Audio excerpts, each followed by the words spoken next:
بسم الله الرحمن الرحيم.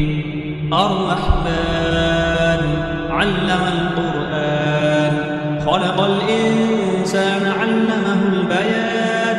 الشمس والقمر بحسبان والنجم والشجر يسجدان. والسماء رفعها ووضع الميزان ألا تطغوا في الميزان وأقيموا الوزن بالقسط ولا تخسروا الميزان. والأرض وضعها للأنام فيها فاكهة والنخل ذات الأكمام والحب ذو العصف والريحان. فبأي آلاء ربكما تكذبان؟ خلق الإنسان من صلصال كالفخار وخلق الجان من مارج من نار. فبأي آلاء ربكما تكذبان؟ رب المشرقين ورب المغربين. فبأي آلاء ربكما تكذبان؟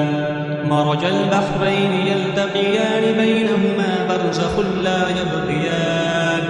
فبأي آلاء ربكما تكذبان؟ يخرج منهما اللؤلؤ والمرجان. فبأي آلاء ربكما تكذبان؟ وله الجوار المنشآت في البحر كالأعلام. فبأي آلاء ربكما تكذبان؟ كل من عليها فان ويبقى وجه ربك ذو الجلال والإكرام. فبأي آلاء ربكما تكذبان؟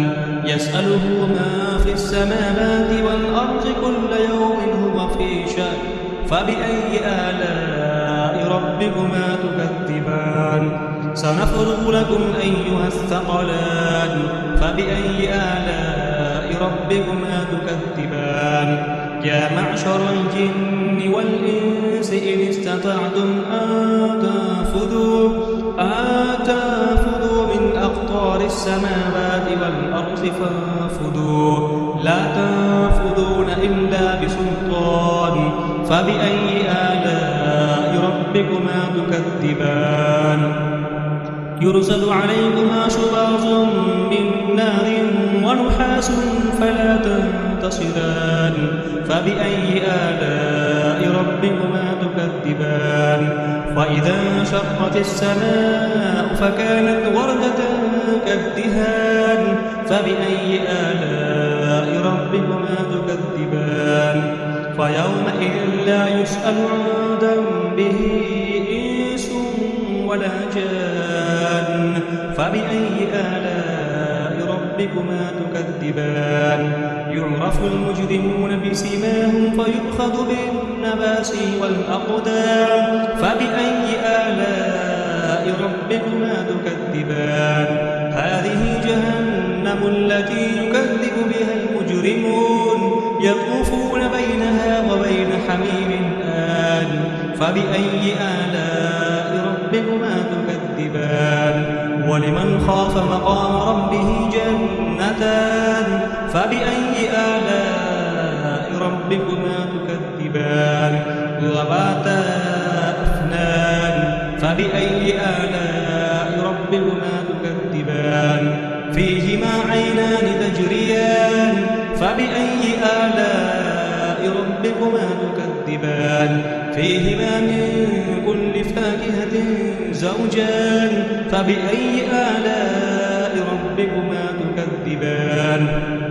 متكئين على فرش بطائنها من استبرق وجنى الجنتين دان.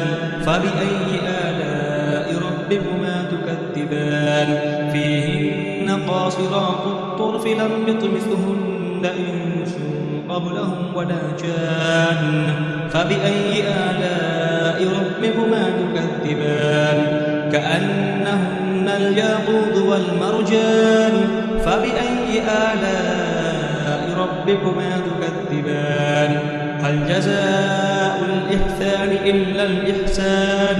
فبأي آلاء ربكما تكذبان ومن دونهما جنتان فبأي آلاء ربكما تكذبان مدهامتان فبأي آلاء ربكما تكذبان فيهما عينان نضاختان فبأي آلاء ربكما تكذبان فيهما فاكهة ونخل ورمان فبأي آلاء ربكما تكذبان فيهن خيرات حسان فبأي آلاء ربكما تكذبان حور مقصورات في الخيام فبأي آلاء ربكما تكذبان لم يطمثهن إنس قبلهم ولا جان فبأي آلاء ربكما تكذبان متكئين على رفرف خضر وعبقري حسان فبأي آلاء ربكما تكذبان تبارك اسم ربك ذي الجلال والإكرام